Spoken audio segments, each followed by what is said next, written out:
Hello students. Welcome you all in the today's session. A topic of class 6.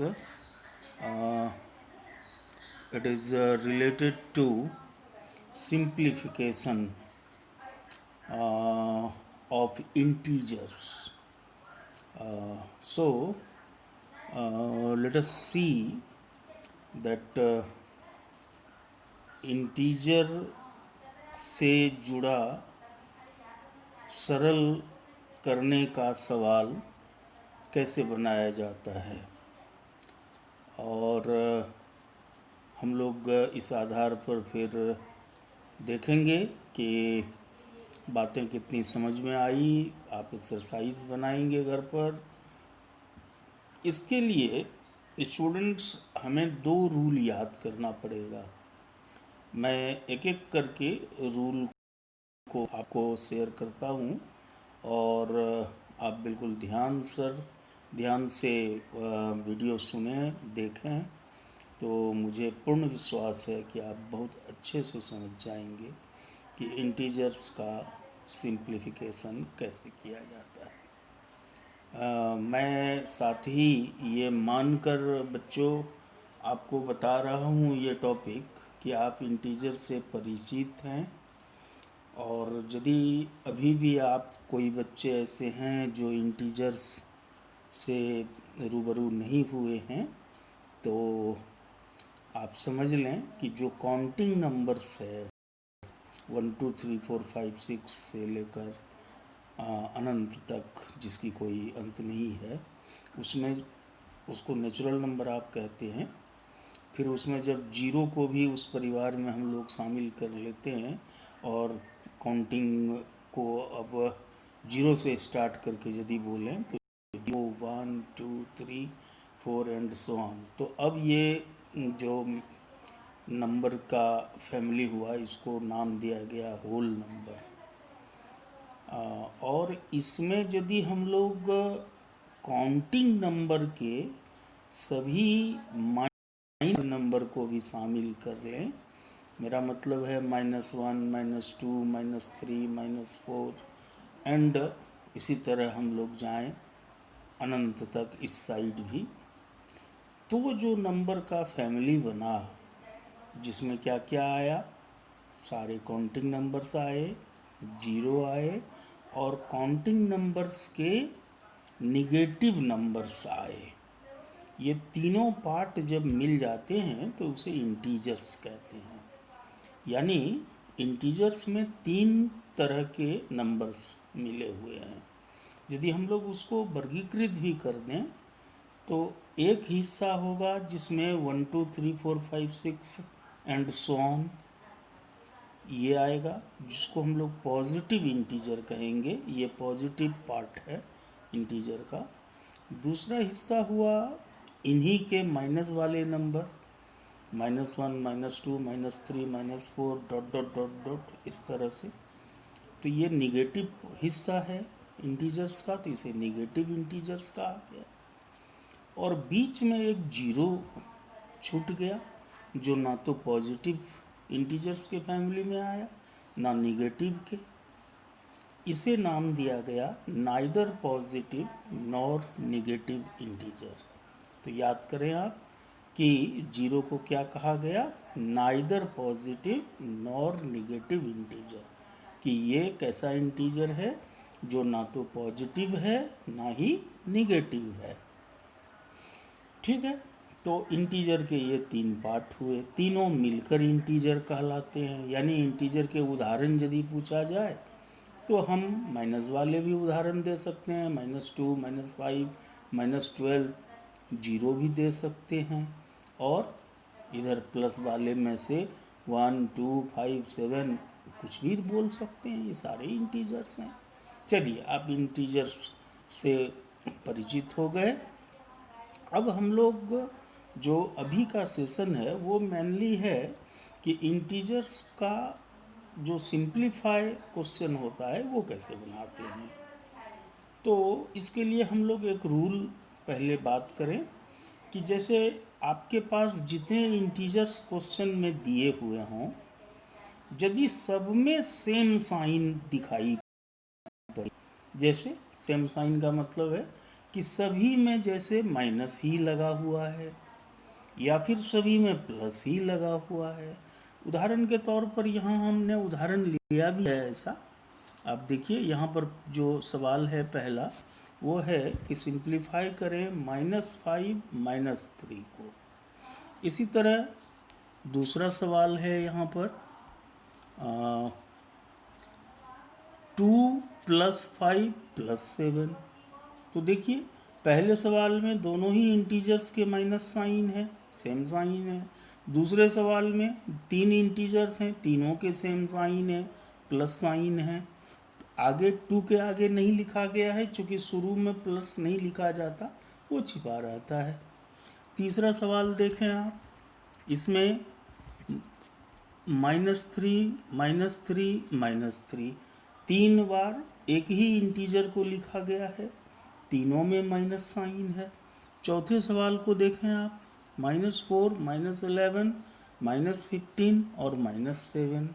तो आप यहाँ क्या देख रहे हैं कि सभी जितने भी उदाहरण लिए गए हैं सब में सेम साइन है, या तो सब में माइनस है या फिर सब में प्लस है। तो ऐसी स्थिति में क्या करना है बच्चों कि ये सारे अंक को जोड़ देना है, आपको प्लस कर देना है हर सवाल में। जिसमें भी मतलब एक जैसा साइन रहेगा वो उन सभी नंबरों को आप प्लस कर दो। तो जैसे फर्स्ट में मैंने प्लस किया तो 8 हुआ। तो अभी आप ठहरें, अभी पूरा आंसर नहीं हुआ है, तो काम हम लोग प्लस का ये हम लोगों ने सीखा। क्या सीखा कि यदि सारे इंटीजर्स में सेम साइन दिखाई दे, सिंप्लीफाई करने में सेम साइन दिखाई दे, तो हमें वर्क किसका करना है और आंसर में साइन किसका होगा, तो वो फैसला होगा जो अंक बड़ा है उसके जो अपने साइन है वही साइन आपको आंसर में लगाना है। तो आप देखें कि पहले सवाल में तो 5 बड़ा है, ठीक है, तो 5 के तो माइनस साइन है, इसलिए आप आंसर में माइनस लगा दीजिए। देखिए कितना आसानी से बन गया कि -5 -3 मिलकर कितने हुए, -8 हो गए। चलिए दूसरा सवाल बनाते हैं। इसमें सभी के प्लस साइन है, 2 + 5 + 7। तो ये तो आप 1-2 क्लास से सीखते आए हैं, सबको जोड़ दीजिए। सेम साइन के रूल से ऐसे भी जोड़ना है, तो ये 14 हो जाते हैं। और बड़े का साइन लगना है तो 7 बड़ा दिख रहा है, उसके प्लस हैं तो 14 में भी प्लस होंगे। लेकिन शुरू में चूंकि प्लस नहीं लिखते तो खाली 14 लिखने से भी +14 ही समझा जाएगा। चलिए तीसरा बनाते हैं। तीसरे में आप देख रहे हैं 3 बार लिया गया है, सबके साइन माइनस हैं, तो आपने तो सीखा है कि सेम साइन में प्लस करना है। तो आप तीनों अंक को जोड़ दीजिए, तो 3 और 3 6 और फिर जोड़ेंगे तो 9 होगा, यानी आंसर तो 9 होगा। लेकिन एक काम छूटा हुआ है, क्या, तो साइन। तो साइन तो सर आपने कहा बड़े का होता है, इसमें तो कोई बड़ा नहीं है, सबके बराबर है, सब तो 3 ही है। तो यदि ऐसी स्थिति पैदा हो कि साइन सबके सेम है लेकिन नंबर भी सेम है, तो किसकी साइन लें, तो उसी की साइन ले लेंगे, तो यानी -9 इसका आंसर होगा। चलिए चौथा सवाल बनाते हैं। -4 -11 -15 -7। आप देख रहे हैं सब में सेम साइन है, आपने रूल समझ लिया है, सेम साइन में वर्क प्लस करना है, कर दीजिए आप फटाफट। जैसे 4 और 11 15 हुआ, फिर 15 उसमें ऐड करेंगे 30 हुआ, फिर 7 ऐड करेंगे 37 हुआ, वेरी गुड। और दूसरा काम फिर भूल रहे हैं आप, साइन का।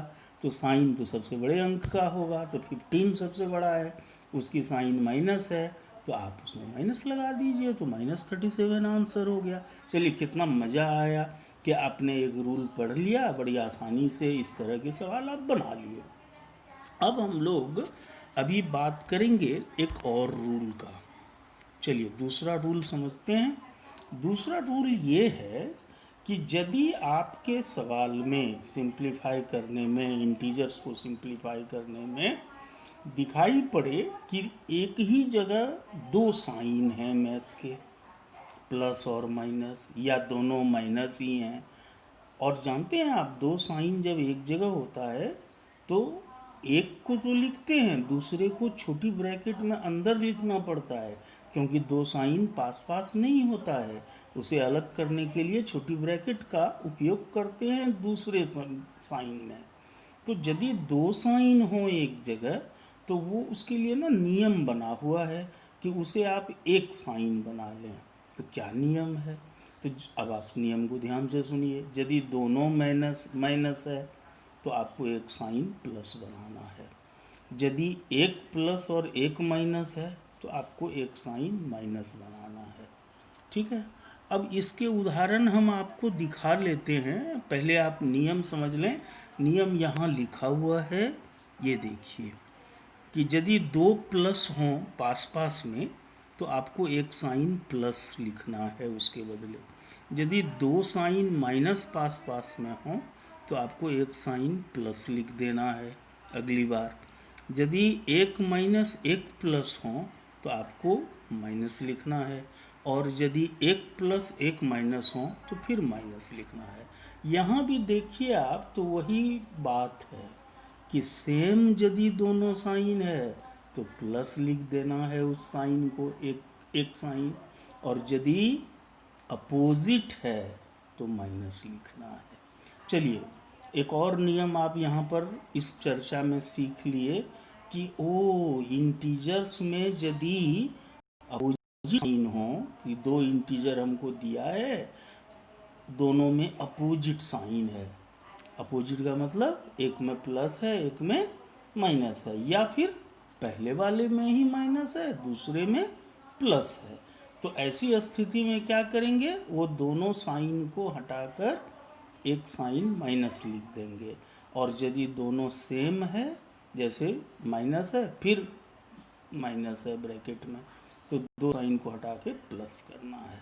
और यदि दोनों प्लस है तो भी प्लस करना है, यानी सेम साइन में प्लस करना है, अपोजिट साइन में माइनस करना है। और यहाँ पर जो आपने सीखा कि अपोजिट जब रहेगा तो माइनस करना है, तो जानते हैं एक सवाल हम लोग देखते हैं इससे संबंधित। आइए ये सवाल देखिए, जहाँ मैंने टिक लगाया अभी, ये सवाल देखिए कि 5 माइनस अंडर ब्रैकेट फिर -3। आप अभी समझ चुके हैं कि ब्रैकेट क्यों है यहाँ, क्योंकि दो साइन एक ही जगह है, इसलिए पहले को तो माइनस लिख दिया और दूसरे वाले -3 को ब्रैकेट में डाल दिया। आपने सीखा है कि दो साइन हटाकर एक साइन करना है, तो आप अगली बार देखिए क्या हमने लिखा, इक्वल टू 5 लिख। ठीक है। और दोनों माइनस मिल गए, एक साइन क्या बन गया, प्लस, तो प्लस लिख दिया और फिर 3 लिख दिया। और जब दो साइन हट के एक साइन हो गया तो ब्रैकेट की ज़रूरत नहीं रही। अब आप चले आइए नियम पर कि अब जो मेरा सवाल है वो है 5 + 3। 5 के आगे प्लस छिपा है, 3 के आगे भी प्लस है, सेम साइन का केस है, तो क्या करेंगे, जोड़ देंगे। जोड़ दीजिए, 8 हो गया। आंसर में किसका साइन होगा, बड़े वाले का, तो प्लस होगा। आप जानते हैं प्लस आंसर में शुरू में नहीं लिखा जाता। चलिए दूसरा सवाल देखें। 5 प्लस अंडर ब्रैकेट -3, यहाँ भी दो साइन का मामला है, तो पहले आप एक साइन बना लें। तो क्या हो जाएगा, 5 प्लस माइनस हटेगा तो माइनस, और फिर 3, ब्रैकेट भी की ज़रूरत नहीं रही। अब नियम पर आइए कि अब 5 के आगे तो प्लस है, 3 के आगे माइनस है, तो ये तो अपोजिट साइन का मामला है, सेम साइन तो है नहीं। तो अपोजिट साइन में किसका वर्क करेंगे, माइनस का। सेम साइन में आप सीख चुके हैं प्लस का, अपोजिट साइन में माइनस का। तो 5 में 3 माइनस कर दीजिए, 2 हुआ। लेकिन भूलिए नहीं, आंसर में हमेशा साइन बड़े वाले अंक का होगा। तो कौन बड़ा है, कौन बड़ा नंबर है, 5, तो उसके साइन तो प्लस हैं, तो आप +2 बोलेंगे या खाली 2 बोलेंगे, प्लस तो आगे लिखते नहीं। चलिए तीसरा सवाल देखें। -3 प्लस अंडर ब्रैकेट -4। अब आप यहाँ पर देखिए इस सवाल को फिर से कि -3, 3 के आगे तो एक ही साइन है माइनस, लेकिन के बाद जो है वो है प्लस और फिर है अंदर में माइनस, यानी दो साइन है, तो वो दो साइन हटेगा। तो क्या करना होगा, अगली बार हमको देखिए क्या लिखे, इक्वल टू -3 तो लिख दिए क्योंकि उसमें तो एक ही साइन है। मेन अब यहाँ काम है वो दो साइन हटाना है, तो प्लस माइनस मिलके एक साइन माइनस हो गया, फिर आपने 4 लिख दिया। अब फिर आप रूल पर चले जाइए कि दोनों में तो अब माइनस हो गया, तो भाई सेम साइन हो गया तो ये तो जुड़ जाएगा, तो 4 और 3 7 हो गया, और साइन बड़े वाले का डाल दीजिए 4 वाले का, तो -7 आंसर हो गया। मैं सोचता हूँ बच्चों आपने बहुत अच्छे से ये सीख लिया। मैं फिर एक बार आपको सुना देता हूँ कि यदि इंटीजर्स में सेम साइन नज़र आवे, चाहे दो इंटीजर दिया रहे या अधिक दिया रहे, सेम साइन नज़र आवे तो आप सबको जोड़ दीजिए, साइन बड़े का लगा दीजिए आंसर में। दूसरा नियम, यदि अपोजिट साइन दो इंटीजर में दिखाई दे तो वर्क आप माइनस का कर दीजिए, और साइन तो हमेशा बड़े का होता है, बड़े का साइन लगा दीजिए। फिर आपने ये भी सीखा कि दो साइन को हटा के एक साइन कैसे करते हैं, वहाँ भी यही रूल है कि यदि दोनों साइन सेम है तो एक साइन प्लस होगा, यदि दोनों साइन अपोजिट है, लगातार जो दो साइन लिखा गया है, तो एक साइन माइनस होगा। Very good.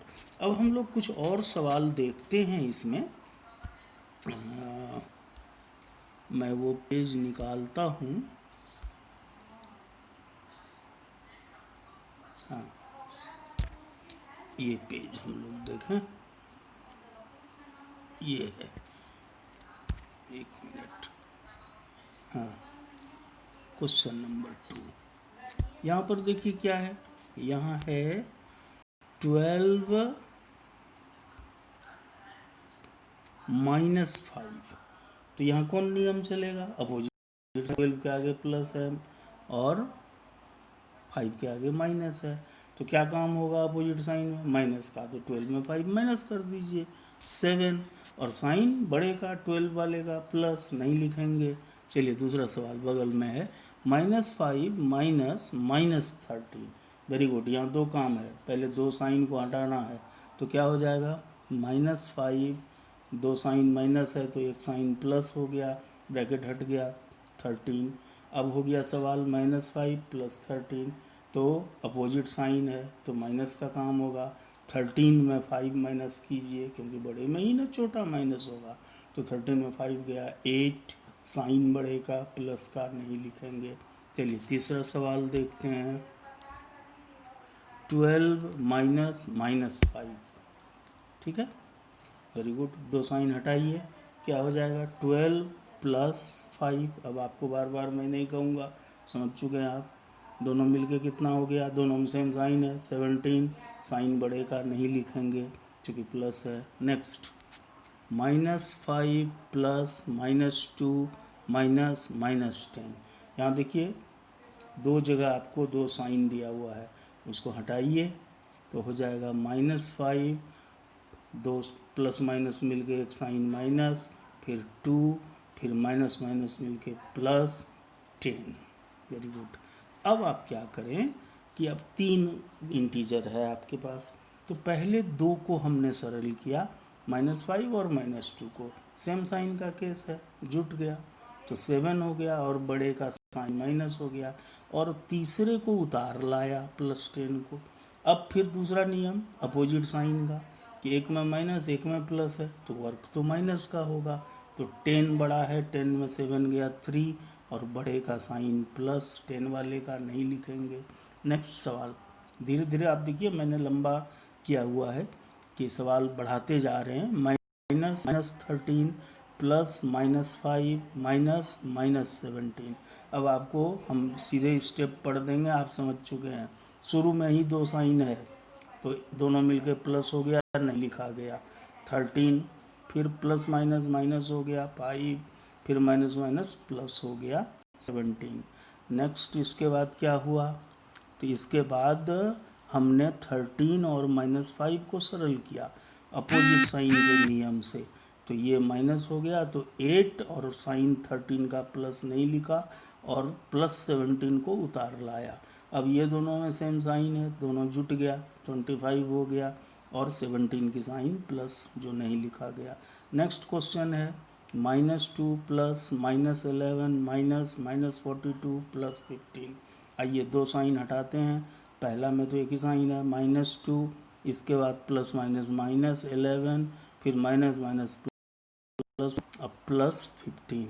नहीं, अब आगे हम लोग क्या किए, पहले -2 और -11 को सॉल्व कर लिए, सेम साइन है तो ये -13 हो गया, +42 +15। अब मैंने क्या किया, -13 और +42 को सरल कर लिया, तो दोनों में अपोजिट साइन है, माइनस का काम हुआ, तो 42 बड़ा है, 42 में 13 माइनस किया, 29 हो गया, और +15 उतार लाया। अब दोनों में प्लस है तो दोनों को जोड़ दिया और साइन बड़े का प्लस नहीं लिखा, तो 44 आंसर हो गया। आई होप कि स्टूडेंट आपने बहुत अच्छा से समझा। अब हम लोग जल्दी से 5 मिनट में मल्टीप्लिकेशन और डिवीजन भी सीख लेते हैं, ठीक है। तो इंटीजर्स को मल्टीप्लाई कैसे करते हैं और डिवाइड कैसे करते हैं।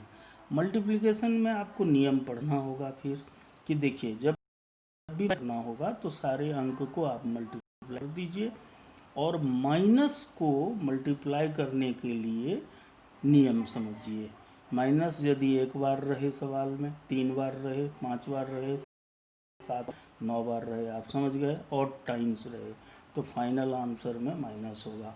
और यदि माइनस साइन 2 बार, 4 बार, 6 बार, 8 बार, 10 बार रहे, यानी इवन टाइम्स रहे, तो प्लस हो जाएगा। आइए नियम समझ गए, कि बस नियम यही याद रखना है कि मल्टीप्लाई तो करना ही है सब नंबर को, हाँ माइनस साइन को और टाइम्स में माइनस लगाना है आंसर में, इवन टाइम्स में प्लस हो जाएगा। आइए कुछ सवाल देखें हम लोग, जैसे यहाँ पर है फाइंड -2 × 3, तो 2 3 जा 6, और चूंकि एक माइनस है तो आंसर में माइनस।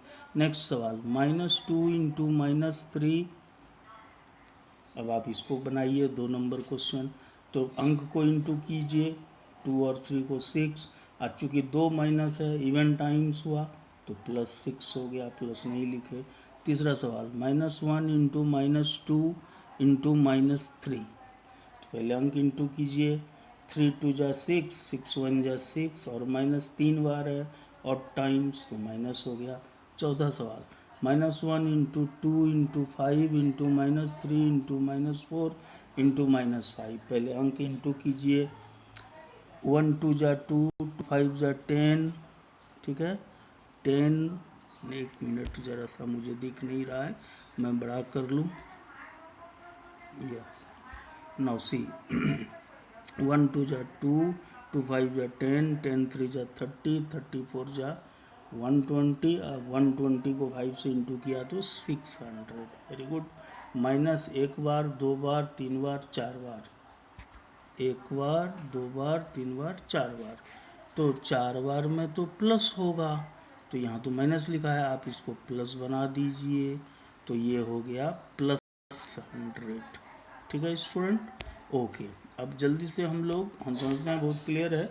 अब हम लोग आते हैं डिवाइड में, कि डिवाइड का नियम है, आप जानते हो डिवाइड में एक नंबर होगा जिसको हम लोग डिवाइड करेंगे, और एक होगा जिससे डिवाइड करेंगे।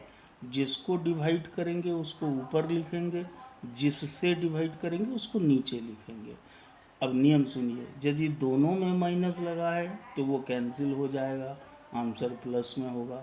और डिविडेंड और डिवाइजर यानी ऊपर और नीचे के नंबर में किसी एक में माइनस होगा तो आंसर में माइनस होगा, ठीक है। तो इसका सवाल यहाँ नहीं दिया हुआ है, फिर हम लोग दूसरे वीडियो में देखेंगे। आपको हालांकि क्लास 6 में मल्टीप्लिकेशन और डिवीज़न नहीं है, क्लास 7 का चीज़ है, लेकिन मैंने इसको साथ में जोड़ दिया। आपको केवल सिंप्लीफाई जो शुरू में आपने पढ़ा वो आपके क्लास 6 में है, 7 में ये मल्टीप्लिकेशन डिवीज़न है, तो ये दोनों बच्चे को लाभ हो सकता है, इस ख्याल से मैंने डाला हुआ है। बाकी फिर हम इसके पेजेस दूसरे वीडियो में शेयर करेंगे।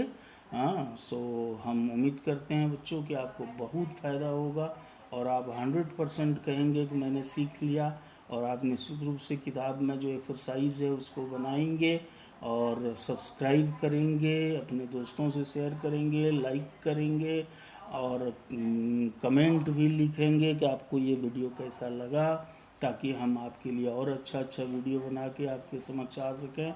हाँ, तब तक के लिए गुड बाय।